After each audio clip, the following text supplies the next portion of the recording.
When the Sky Fell. Chapter 1. The Eye of the Storm. The narrow blacktop highway stretched endlessly across the flat Kansas plains, shimmering under the weight of the summer sun. The air itself seemed to ripple, heavy with humidity, as if the earth was holding its breath. In the distance, the sky churned with dark, ominous clouds, their edges curling like smoke. Donovan Blake's knuckles whitened as he gripped the steering wheel of his battered Jeep Wrangler, his eyes flicking between the road and the radar tablet mounted to the dashboard. 3 miles out, Eric shouted from the back seat over the deafening roar of the wind outside. His voice cracked with adrenaline. This thing's gonna drop any second. Donovan didn't answer. His gaze was locked on the horizon where the sky was splitting open. A swirling funnel of gray and black was descending from the heavens, its base kissing the earth with violent precision. "You're too close, Donovan," shouted Sarah, their team's driver and logistics coordinator, who was seated in the passenger seat. Her usually calm demeanor was fraying at the edges. "If this thing shifts, we're dead." "That's the job," Donovan muttered, his voice low and gravelly, the kind of voice that carried the weight of too many storms and too many sleepless nights. He pressed his foot harder on the gas. The Jeep skidded slightly as it sped down the gravel shoulder of the highway, kicking up a trail of dust. Behind them, a second vehicle, a van carrying their backup crew, struggled to keep up. Eric was frantically recalculating the storm's trajectory on his laptop, his fingers flying over the keys. "It's veering southeast," Eric yelled, his voice tinged with panic. "If it tightens up, we're in the path." "Good," Donovan said flatly. "That's exactly where we need to be." The team had chased dozens of tornadoes together over the past 2 years, but this storm was different. The air felt charged, electric, as if the storm had a sentience of its own. This wasn't just another tornado. It was a beast, a predator, and Donovan was determined to stare it in the eye. The Jeep came to a screeching halt on the edge of a wide open field. Donovan threw the door open and leapt out, the wind whipping his jacket against his body. He shouted over his shoulder, "Eric, deploy the probe, now!" Eric scrambled out of the Jeep, clutching a bulky cylindrical device with a series of blinking lights. He stumbled through the tall grass, the wind fighting him every step of the way. The roar of the tornado grew louder, a low guttural bellow that seemed to come from the earth itself. "Move faster!" Donovan barked, his voice cutting through the chaos. Eric dropped the probe in the center of the field and activated it with trembling hands. A green light blinked to life on its surface, signaling that it was online and ready to collect data. He turned and ran back toward the Jeep just as the tornado shifted direction, its massive funnel heading straight for them. "Go, go, go!" Sarah screamed, slamming the passenger door shut as Donovan jumped back into the driver's seat. The Jeep roared to life, and Donovan spun the wheel, sending the vehicle fishtailing back onto the road. The backup crew's van was already speeding away, its taillights barely visible through the thickening rain. The tornado tore through the field where they had been standing seconds earlier, ripping fence posts out of the ground and hurling them like spears. The probe was swallowed by the vortex, disappearing into the churning mass of wind and debris. "Did we get the data?" Sarah asked, her voice tight with fear. Eric glanced at his laptop, his face pale. "It's transmitting," he said. "We got it." Donovan allowed himself a rare moment of satisfaction. "Good," he said. "That's one hell of a storm." But even as the words left his mouth, a strange unease settled over him. Something about this storm didn't feel right. It was too strong, too fast, too alive. He couldn't shake the feeling that they were standing on the edge of something far bigger than they could comprehend. Back at the motel that served as their temporary base of operations, the team gathered around a table littered with laptops, weather maps, and half-empty coffee cups. The tornado they had just chased was one of the largest on record, and the data they had collected was invaluable. But Donovan's mind was elsewhere. He stared at the radar screen in front of him, his brow furrowed. The storm system they had been tracking wasn't dissipating as it should have. Instead, it was growing, feeding off the warm air and moisture in the atmosphere. "Donovan," Eric said hesitantly, breaking the silence. "You okay?" Donovan didn't answer. He leaned closer to the screen, his eyes narrowing. The storm wasn't just growing, it was merging. Multiple systems were converging into a single massive cyclone stretching across hundreds of miles.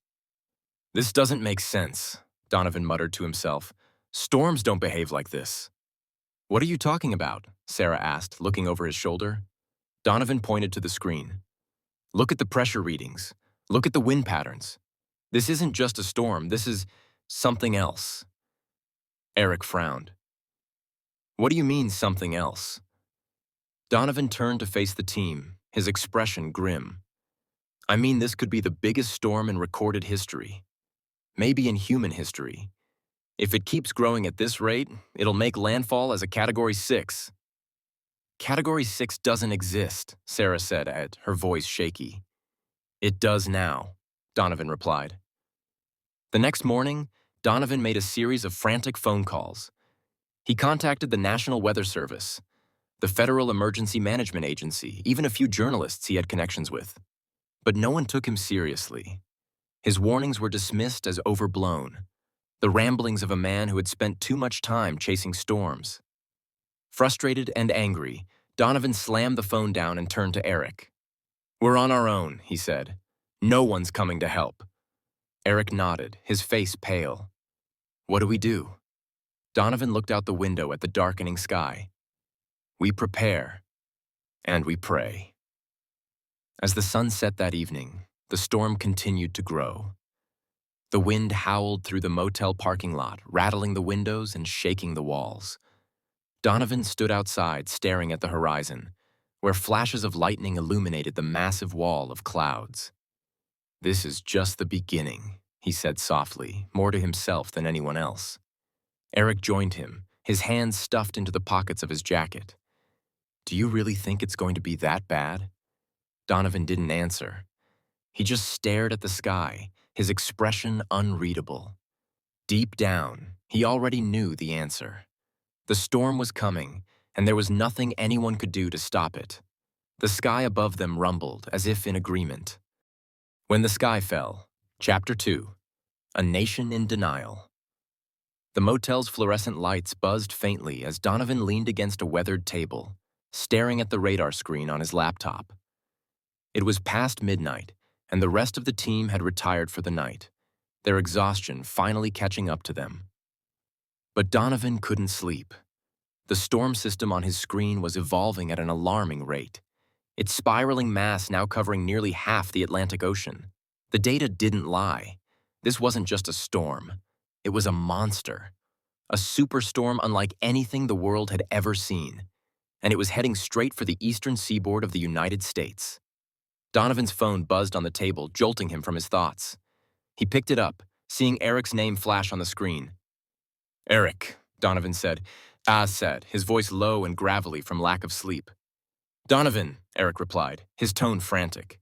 "I've been running more simulations. The storm's pressure is dropping faster than anything on record. If this thing hits the Gulf Stream..." He trailed off, the implication hanging heavy in the air. "It's already feeding off the Gulf Stream," Donovan said grimly. "That's why it's growing so fast." Eric hesitated. "Then we're looking at a Category 6. Maybe worse." Donovan exhaled sharply, his fingers tightening around the phone. "We've got to warn them again. Someone has to listen." The warning falls on deaf ears. The next morning, Donovan and Eric drove to the local NOAA, National Oceanic and Atmospheric Administration office, armed with their data. The building was a stark contrast to the chaos unfolding in the skies above, a sterile bureaucratic hub where the hum of printers and the clatter of keyboards drowned out the distant rumble of thunder. Donovan strode into the office with purpose, a thick binder of charts and reports tucked under his arm. Eric followed closely behind, clutching his laptop like a lifeline. "You can't just walk in here without an appointment," a receptionist said, her tone exasperated as Donovan brushed past her desk. "Watch me," Donovan shot back, his voice sharp. He headed straight for the office of Dr. Raymond Steele, a senior meteorologist who had once been a colleague of his during his early days at NOAA. Steele was a man of science, a stickler for protocol, and someone Donovan hoped might take their warnings seriously. "Blake," Steele said, looking up from his desk as Donovan entered without knocking. "What the hell are you doing here?" Saving your ass, Donovan replied, dropping the binder onto Steele's desk with a thud. Take a look. Steele sighed, clearly annoyed, but opened the binder nonetheless. As he flipped through the charts, his expression shifted from irritation to confusion, and finally to skepticism. This is unusual, Steele admitted, glancing at Donovan. But storms don't behave this way. Your data must be flawed. It's not flawed, Donovan snapped. You know me, Ray. I've been doing this for 20 years. I know what I'm looking at. Steele leaned back in his chair, folding his arms. Even if you're right, and I'm not saying you are, what do you expect us to do? Evacuate the entire eastern seaboard? Shut down the economy on the word of a disgraced storm chaser? Donovan felt a surge of anger rise in his chest. This isn't about my reputation. This is about saving lives. Steele shook his head. We can't just hit the panic button every time someone predicts the end of the world. We need more concrete evidence. Eric, who had been silent until now, stepped forward and placed his laptop on Steele's desk. Here, he said, pulling up a live simulation of the storm. This is the evidence. Pressure readings, wind speeds, ocean temperatures, they all point to the same conclusion.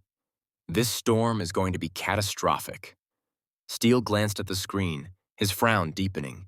But instead of acknowledging the gravity of the situation, he simply closed the laptop with a sigh. I'll take it under advisement, he said dismissively, but until we have more data, there's nothing I can do. Donovan slammed his fist on the desk, making Steele jump. By the time you have more data, it'll be too late, he growled. You're playing with people's lives. Steele didn't respond, and Donovan realized there was no point in arguing further. He turned on his heel and stormed out of the office, Eric trailing behind him. Public mockery. The rejection at NOAA was just the beginning.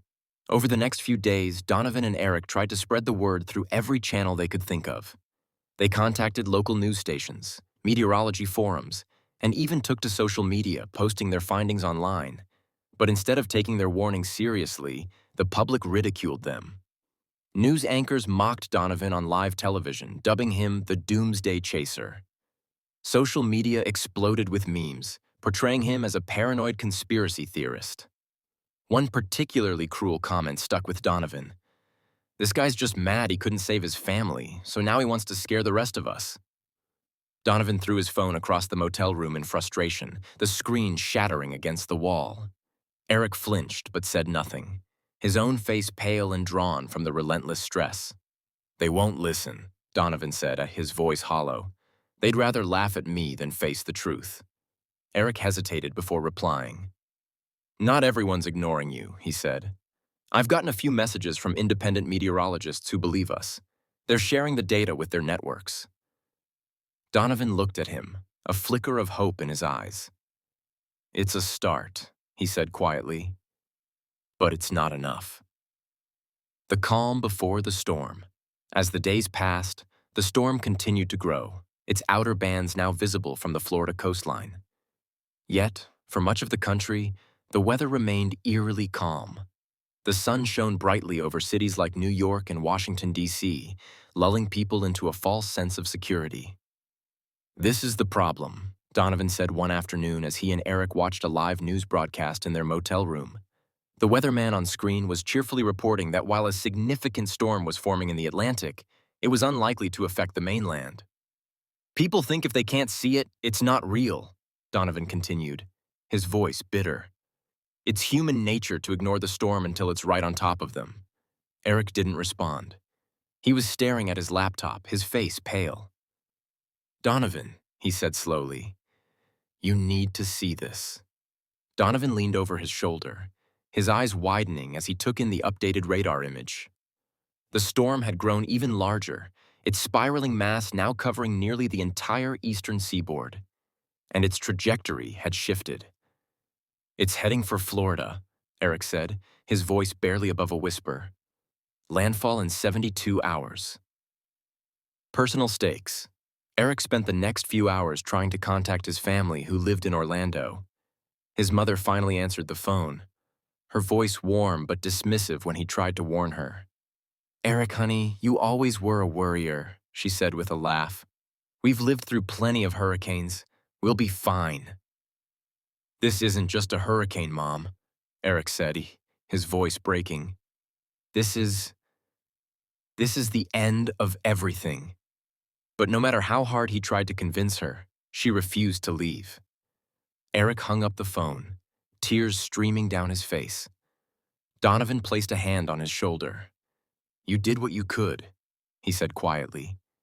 "Now we have to focus on what's coming." The storm brews. That night, Donovan and Eric stood on the beach near Jacksonville, staring at the horizon. The sky was an unnatural shade of green, and the air was thick with humidity. In the distance, flashes of lightning illuminated the massive wall of clouds.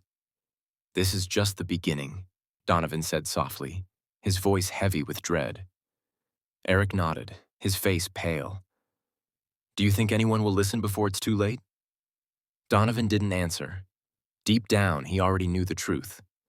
The first raindrops began to fall, cold and sharp against their skin. The storm was coming, and it wasn't going to stop.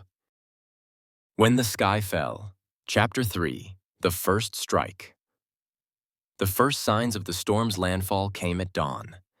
Donovan and Eric were parked on a ridge overlooking Jacksonville, Florida, the city stretching out before them like a maze of concrete and glass.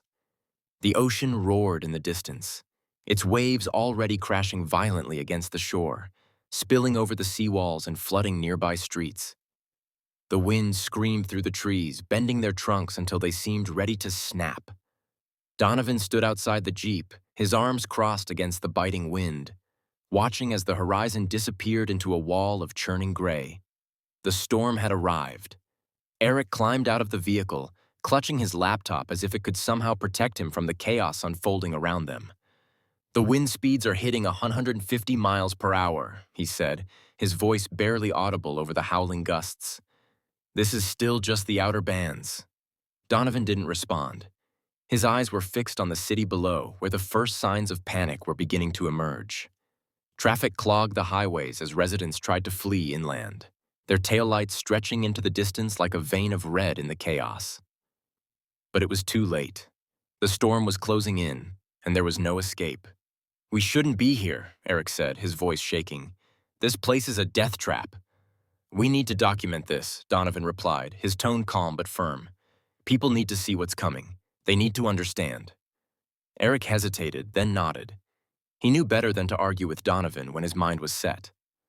Together, they climbed back into the Jeep and began descending the ridge, heading straight into the heart of the storm. The chaos of landfall. By the time they reached the outskirts of the city, the rain was coming down in sheets, each drop hitting the windshield like a bullet. Visibility was almost non-existent, and Donovan had to lean forward, squinting to see the road ahead. The streets were littered with debris, fallen trees, shattered glass, and overturned vehicles. The wind howled like a living thing, tearing apart everything in its path. Power lines snapped and sparked, sending showers of electricity cascading onto the flooded streets. Buildings groaned under the pressure, their windows shattering as the storm clawed at their facades. "Donovan, stop!" Eric shouted suddenly, pointing to the road ahead. Donovan slammed the brakes, the Jeep skidding to a halt just in time to avoid a massive sinkhole that had opened up in the middle of the street. Water gushed into the hole, dragging debris and vehicles down into its swirling depths. "We can't keep going," Eric said, his voice trembling. "We'll get ourselves killed." Donovan clenched his jaw, his hands tightening on the steering wheel. He hated retreating, but Eric was right. They couldn't outrun the storm, and they couldn't fight it. All they could do was survive. "All right," Donovan said, throwing the Jeep into reverse. "We'll head for higher ground."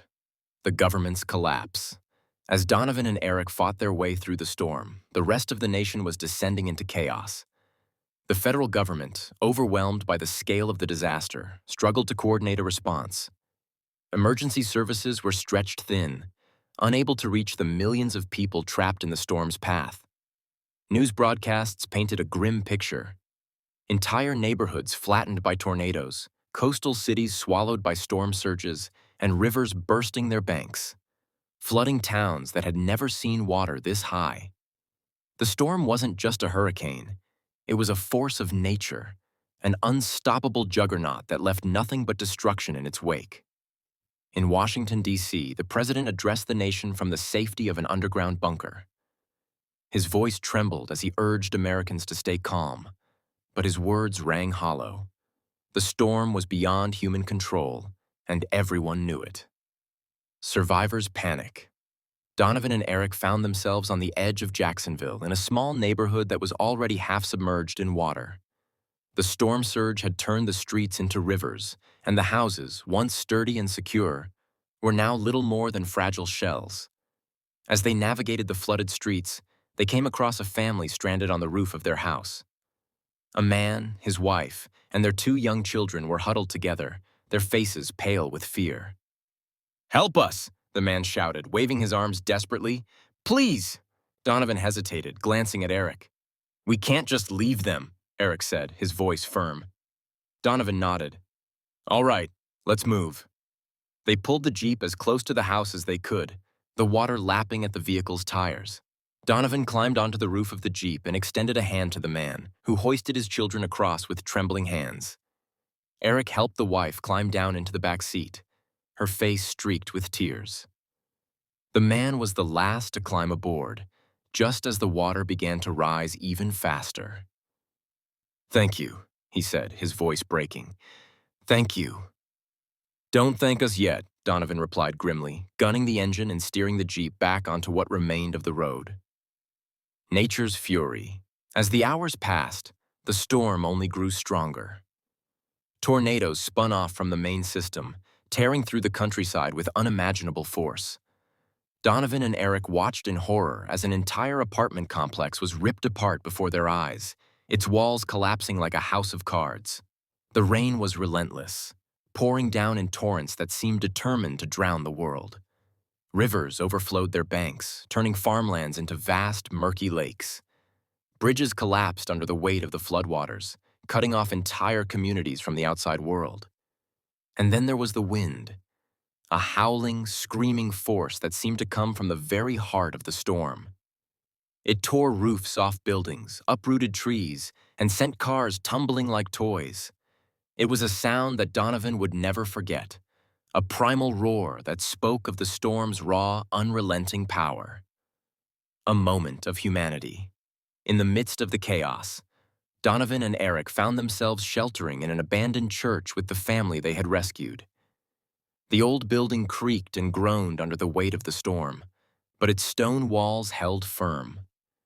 As they huddled together in the dimly lit sanctuary, Donovan noticed the children clinging to their mother, their eyes wide with fear. He knelt down beside them, his weathered face softening. "It's going to be okay," he said gently. "We're going to get through this." The older child, a boy no older than 8, looked up at him. "Are you scared?" he asked. Donovan hesitated, then nodded. "Yeah," he admitted. "But being scared doesn't mean we give up. It means we keep going, no matter what, no matter what." The boy nodded solemnly, as if Donovan's words had given him a sliver of courage. It was a small moment, but it reminded Donovan why he had chosen this life. He couldn't save everyone, but he could save someone. The storm's first victim. By dawn, the storm had passed over Jacksonville, leaving behind a city in ruins. Buildings were reduced to rubble. Cars were buried under mountains of debris, and the streets were filled with the sound of crying and sirens. Donovan and Eric stood on the edge of the devastation, their faces pale as they took in the scope of the destruction. The storm had claimed thousands of lives, and it was far from over. "This is just the beginning," Donovan said quietly, his voice heavy with dread. "The worst is still to come." Eric nodded, his hands trembling as he checked his laptop. "It's heading north," he said. "South Carolina, Georgia, the Carolinas. They're next." Donovan closed his eyes, the weight of the storm pressing down on him like a physical force. He had warned them. He had tried to stop this. But it wasn't enough, and now the storm was coming for the rest of the country. When the Sky Fell. Chapter 4, The Last Broadcast.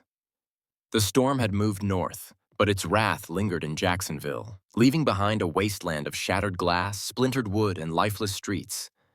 The air was thick with the stench of salt water and mud, and the silence was deafening, broken only by the occasional groan of a collapsing structure or the sob of a survivor. Donovan and Eric drove through the ruins in silence, the Jeep's tires crunching over debris. The family they had rescued had been dropped off at an emergency shelter, one of the few places still standing, though Donovan doubted it would hold much longer. Eric was glued to his laptop in the passenger seat, his face ashen as he tracked the storm. "Donovan," he said, his voice barely a whisper, "it's worse than we thought." Donovan kept his eyes on the road. "How much worse?" Eric hesitated, scrolling through radar images and wind speed projections. "The storm's pressure has dropped even more. It's feeding off the warm Atlantic waters like a living thing. Wind speeds are nearing 200 miles per hour, and the outer bands are already hitting the Carolinas. If it keeps growing—" He didn't finish the thought. He didn't have to. "It's not just a storm anymore," Eric said finally. "It's a nation killer." Donovan tightened his grip on the wheel, his jaw clenching. He had spent his life chasing storms, but this was something else entirely. This storm wasn't just a natural disaster. It was an extinction event. A desperate plea. Donovan knew they couldn't keep driving aimlessly through the wreckage. They needed to do something, anything, to warn the people who still had time to escape. But with communications down across most of the affected areas, their options were limited. "There's an old NOAA weather station about 50 miles north of here," Donovan said. "If we can get there, we might be able to broadcast a signal." Eric nodded, though his expression was doubtful. "If it's still standing." "It's our best shot," Donovan replied. "Let's move." The drive to the weather station was harrowing. The roads were barely passable, littered with downed power lines and overturned vehicles. At one point, they had to abandon the Jeep and continue on foot, climbing over the wreckage of a collapsed bridge to reach their destination. When they finally arrived, the weather station was miraculously intact, though the surrounding area had been heavily damaged. The building stood like a lone sentinel against the chaos, its antenna still reaching toward the storm-darkened sky. Eric forced open the rusted door, and they stepped inside. The air was stale, and the equipment was coated in a thin layer of dust, but the power was still on. Donovan flipped a series of switches, and the room came to life with a low hum. "Let's get to work," he said. The broadcast. It took nearly an hour to set up the broadcast. Eric worked feverishly, rewiring old equipment and patching into what remained of the emergency communication network. By the time they were ready, the storm had already claimed another victim. Charleston, South Carolina, was underwater, its historic streets transformed into rivers.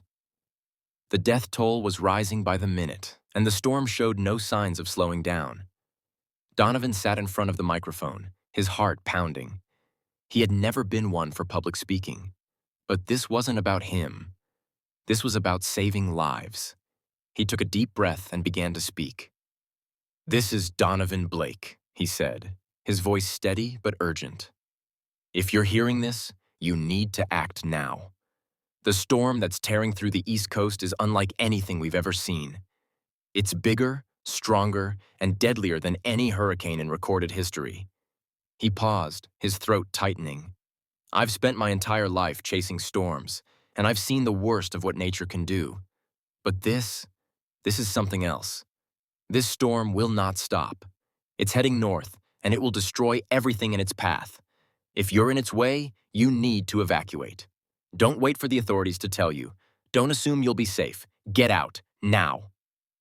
Eric gave him a thumbs up, signaling that the broadcast was transmitting. Donovan continued, his voice growing more impassioned. "I know some of you don't believe me. I know you've seen the news, heard the officials say it's just another hurricane. But they're wrong. They're dead wrong. By the time they realize the truth, it'll be too late." He leaned closer to the microphone, his voice dropping to a near whisper. "I couldn't save my family. I couldn't save the people of Jacksonville. But maybe, just maybe, I can save you. Please, don't ignore this." He sat back, his heart hammering in his chest. Eric ended the broadcast and sat in silence for a moment, staring at the screen. "Do you think anyone heard it?" Eric asked. Donovan didn't answer. He didn't know. America's fall. The storm continued its march north, its fury growing with every passing hour. Savannah was the next to fall, followed by Atlanta, Raleigh, and Richmond. Entire cities were wiped off the map, their populations swept away by the storm surge or crushed under collapsing buildings. Highways became graveyards of abandoned cars, their drivers trapped in gridlock as the storm overtook them. In Washington, D.C., the National Mall was submerged under 10 feet of water. The Capitol building stood like a ghostly monument in the flood, its dome barely visible above the waves. The White House was abandoned, its occupants evacuated to an undisclosed location. But even the most secure bunkers couldn't hold out forever. The storm was no longer just a natural disaster. It was an apocalypse. Eric's breaking point. As they watched the devastation unfold on the weather station's monitors, Eric's composure began to crack. He paced the room, his hands shaking as he muttered to himself. "This is my fault," he said, his voice rising. "I should have done more. I should have—" "Enough," Donovan said sharply, cutting him off. Eric stopped, staring at Donovan with wide, tear-filled eyes. "What's the point, Donovan? No one listened. No one cared.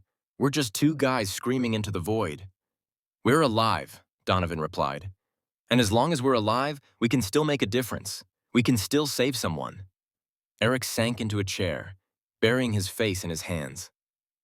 I just wanted to save my family." Donovan's expression softened. He placed a hand on Eric's shoulder. "I know," he said quietly, "but sometimes, no matter how hard we try, we can't save everyone. All we can do is keep fighting." The storm peaks. As night fell, the storm reached its zenith. Wind speeds surpassed 250 miles per hour, and the rain came down so hard it felt like bullets. The storm surge pushed inland for hundreds of miles, swallowing entire states. Donovan and Eric watched in horror as the monitors showed New York City being consumed by the storm. The Statue of Liberty disappeared beneath the waves, and the skyscrapers of Manhattan crumbled like sandcastles. Millions of lives were lost in an instant, their screams drowned out by the roar of the wind. "This is it," Eric said, his voice hollow. "This is the end." Donovan didn't respond. He simply stared at the screen, his face etched with grief. A glimmer of humanity. In the darkest moments, Donovan and Eric received a faint radio signal. A group of survivors holed up in a school gymnasium in Pennsylvania. They were running out of food and water, and the building was barely holding together. "We have to go," Donovan said, grabbing his gear. Eric looked at him in disbelief. "You're insane. We'll never make it." "Maybe," Donovan replied, "but we have to try." When the Sky Fell, Chapter 5, The End of America. The storm stretched across the map like a cruel scar, devouring everything in its path. There was no longer a path to follow. It was everywhere. Entire states were swallowed by its fury, their borders blurred by floodwaters and ruin. The storm had transcended the boundaries of nature, becoming something more. A force of annihilation, a reckoning. Donovan and Eric sat in the Jeep, parked at the edge of an empty highway in northern Pennsylvania. Wind gusts shook the vehicle, making it groan like a ship caught in a tempest. The radio crackled faintly with static, the voices of survivors barely audible over the interference.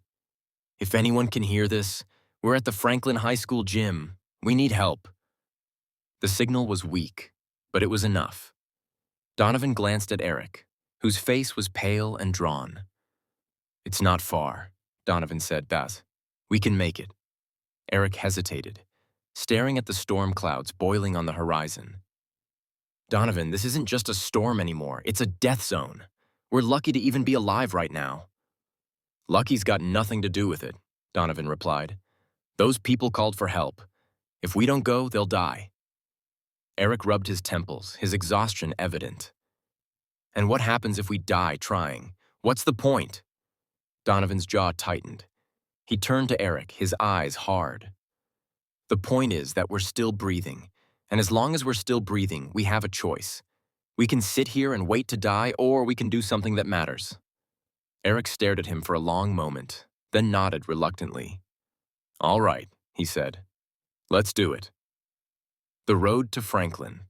The drive to Franklin High School was like navigating through the aftermath of a war.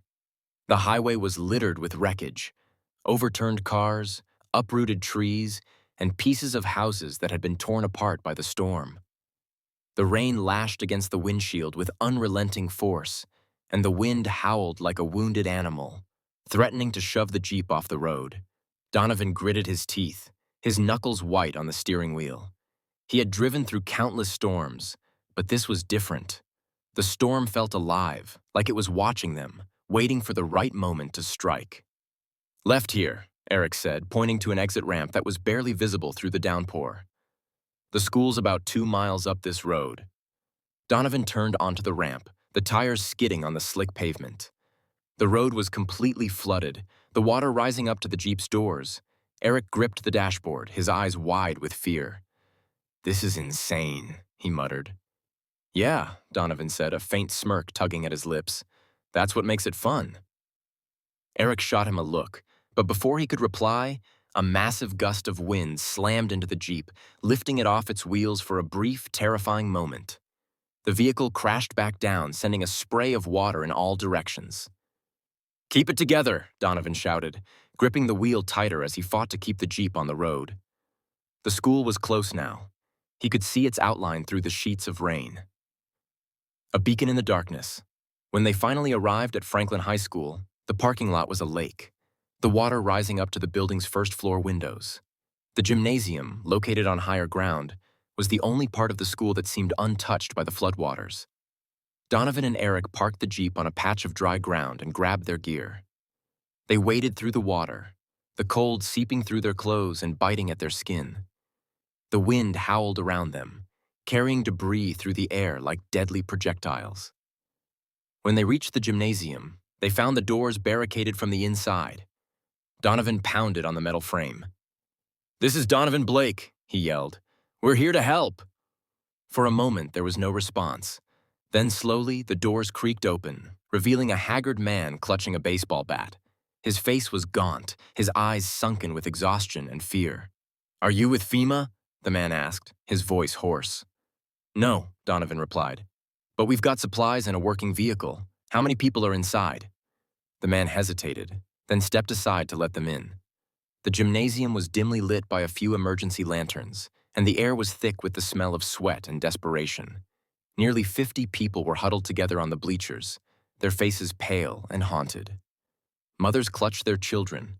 Elderly couples leaned against one another for support, and a few younger men paced nervously, their eyes darting to the windows every time the wind howled.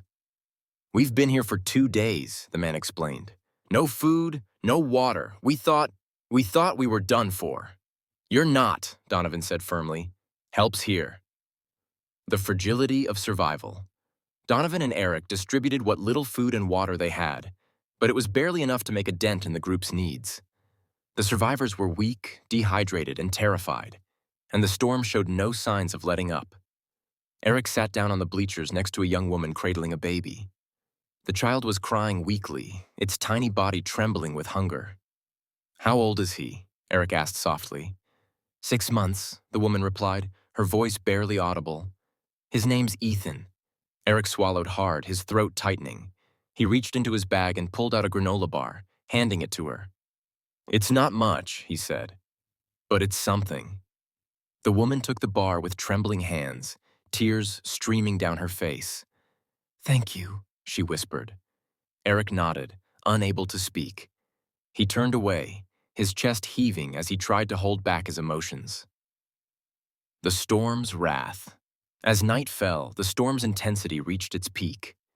The wind screamed like a banshee, and the rain pounded against the gymnasium's roof with deafening force.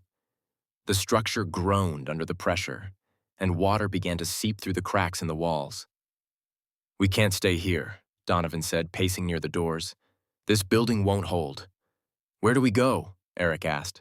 "The roads are flooded, and the storm's everywhere." Donovan didn't have an answer. For the first time in his life, he felt truly helpless. There was no escape, no safe haven. The storm had consumed everything. Then, without warning, the gymnasium's roof gave a deafening groan. A section of it collapsed, sending debris crashing to the floor. Screams filled the air as the survivors scrambled to avoid the falling rubble. "Everyone out!" Donovan shouted, his voice cutting through the chaos. "Now!" The group stumbled toward the doors, their panic palpable. Donovan and Eric helped the stragglers, carrying those who were too weak to walk. They emerged into the storm, the rain and wind battering them mercilessly. The death toll rises. By dawn, the storm had moved further inland, leaving behind a trail of destruction unlike anything the world had ever seen. The survivors from Franklin High School huddled together on a nearby hill, watching as the sun rose over a landscape that was no longer recognizable. Entire towns had been erased, their streets replaced by rivers of mud. The bodies of the storm's victims lay scattered among the wreckage, a grim testament to the storm's power. The death toll was unthinkable, and it was still climbing. Donovan sat on the edge of the hill, staring at the horizon. His body ached, his mind was numb, and his heart felt like it had been shattered into 1,000 pieces. He had spent his life chasing storms, but he had never imagined anything like this. Eric sat down beside him, his face pale and drawn. "What now?" he asked. Donovan didn't answer. He didn't know, because this wasn't the end of the storm. It was just the beginning. When the sky fell. Final chapter, the sky falls. The survivors stood on the hilltop, their eyes fixed on the horizon. From their vantage point, they could see the full extent of the storm's destruction. Miles upon miles of flooded plains, where towns and cities had once stood, now reduced to a gray, featureless expanse. The air was thick with the stench of decay, and the distant wails of the injured and dying carried on the wind like ghosts. Donovan stood apart from the group, his arms crossed tightly over his chest. His face was streaked with dirt and rain, and his eyes were bloodshot from lack of sleep. He had spent his entire life chasing storms, studying their patterns, trying to understand their power. But this storm was beyond comprehension. It was beyond anything he had ever imagined. Eric approached him, his face pale and drawn. "Donovan," he said quietly, "the radio's dead. The batteries are gone. We're completely cut off." Donovan didn't respond. He just stared at the horizon where the storm clouds were beginning to churn again. The eye of the storm had passed, but the worst wasn't over. The system was looping back, feeding off the warm Atlantic waters and regaining strength. The storm wasn't done with them yet. "Donovan," Eric said again, his voice trembling. "What do we do?" Donovan turned to him, his expression grim. "We don't do anything," he said. "There's nothing left to do." The storm's return. As the day wore on, the survivors began to realize the full scope of their predicament. Food and water were running out, and the few supplies they had salvaged from the gymnasium were rapidly dwindling. The storm's winds had died down for the moment, but the air was thick with humidity, and the sky remained an ominous shade of gray. "We need to move," Donovan said to the group. "This hill won't protect us when the storm comes back. We need to find higher ground." "Higher ground," one of the survivors, an older man with a bandaged arm, said bitterly. "There is no higher ground. Look around you. The whole damn world is underwater." Donovan ignored him. He turned to Eric. "What's the closest elevated area? A mountain, a ridge, anything?" Eric pulled out a crumpled map, his hands shaking as he unfolded it. "There's a state park about 10 miles west," he said. "It's got some hills. We could try heading there." 10 miles? Another survivor, a middle-aged woman clutching a toddler, said incredulously. "We'll never make it. Not with this weather." "We don't have a choice," Donovan said firmly. "If we stay here, we die." The Exodus. The group set out on foot, trudging through the flooded landscape in a desperate bid for survival. The rain began to fall again, a steady, unrelenting downpour that soaked them to the bone. The wind picked up, carrying with it the distant roar of the storm, which was once again gathering strength. Donovan took the lead, his eyes scanning the horizon for any sign of danger. Behind him, the survivors moved in a ragged line, their faces pale with exhaustion and fear. Eric brought up the rear, his laptop clutched tightly against his chest like a talisman. Hours passed, and the group made slow, agonizing progress. They waded through waist-deep water, climbed over fallen trees, and navigated around sinkholes that threatened to swallow them whole. The cries of children and the groans of the elderly punctuated the oppressive silence, a constant reminder of how fragile their situation was. By the time they reached the state park, the storm was upon them again. The wind howled through the trees, and the rain came down in sheets, turning the ground into a muddy, treacherous quagmire. The group took shelter in a small cave near the base of a hill, huddling together for warmth as the storm raged outside. The last stand. The cave offered little protection. Water seeped through the cracks in the rock, pooling on the floor and soaking their makeshift bedding. The wind howled like a living thing, and the ground shook with the force of the storm's fury. Donovan sat at the entrance of the cave, staring out into the darkness. He could barely see the trees bending under the weight of the wind, their branches snapping like brittle bones. The storm was closer now, its roar deafening. "Donovan," Eric said, sitting down beside him. "How bad do you think it's going to get?" Donovan didn't answer immediately. He ran a hand through his rain-soaked hair, his mind racing. "This storm isn't just a hurricane," he said finally.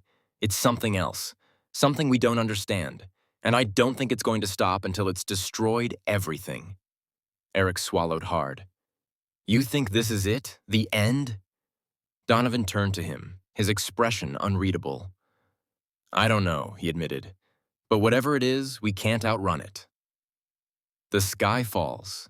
The storm reached its peak in the early hours of the morning. The wind screamed like a banshee, tearing apart everything in its path. Trees were uprooted and hurled through the air like missiles. Rocks tumbled down the hillside, smashing into the cave and sending the survivors scrambling for cover. Suddenly, there was a blinding flash of light, followed by a deafening crack of thunder. The storm seemed to explode around them, its fury reaching an unimaginable crescendo. The ground shook violently, and the air was filled with the sound of shattering stone as the cave began to collapse. "Get out!" Donovan shouted, his voice barely audible over the roar of the storm. "Everyone out!" The survivors stumbled out of the cave, their faces pale with terror. They were greeted by a scene of utter devastation. The hillside was collapsing, the ground splitting open as rivers of mud and water cascaded down into the valley below. Donovan grabbed Eric's arm, pulling him away from a falling boulder. "Move!" he yelled. "Keep moving!" The group scrambled up the hill, fighting against the wind and rain. One by one, they fell, swept away by the floodwaters, crushed by falling debris, or simply collapsing from exhaustion. By the time Donovan and Eric reached the top of the ridge, only a handful of survivors remained. The final moments. At the top of the ridge, Donovan and Eric stood side by side, staring out over the ruined landscape. The storm had swallowed everything, the towns, the forests, the rivers. The world was gone, replaced by an endless, churning sea. "This is it," Eric said, his voice trembling. "This is the end." Donovan didn't respond. He just stared at the horizon, where the first rays of dawn were beginning to break through the storm clouds. The sky was streaked with red and gold, a cruel reminder of what had been lost. As the storm's winds began to die down, Donovan felt a strange sense of calm wash over him. He had spent his entire life chasing storms, trying to understand their power. Now, standing on the edge of oblivion, he finally understood.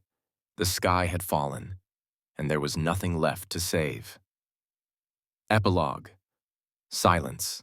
When the storm finally passed, the world was unrecognizable. The cities were gone, the forests leveled, the rivers and oceans merged into a single, endless expanse of water. The few survivors who remained were scattered and broken, their spirits crushed by the magnitude of what they had endured. In the ruins of the state park, Donovan stood alone, staring out over the water. Eric was gone, swept away by the floodwaters during the final climb. The other survivors had vanished as well, lost to the storm's unrelenting fury. For the first time in his life, Donovan felt truly alone. The world was silent, save for the gentle lapping of the waves against the rocks. And then, in the silence, he heard a sound, a faint, distant rumble. He looked up at the sky, his heart sinking as he saw the clouds beginning to gather once more. The storm wasn't done. It was just getting started. Thank you for listening to When the Sky Fell by Short Verse Creations. Like and subscribe for more unforgettable tales. Short Verse Creations. Relax, listen, escape.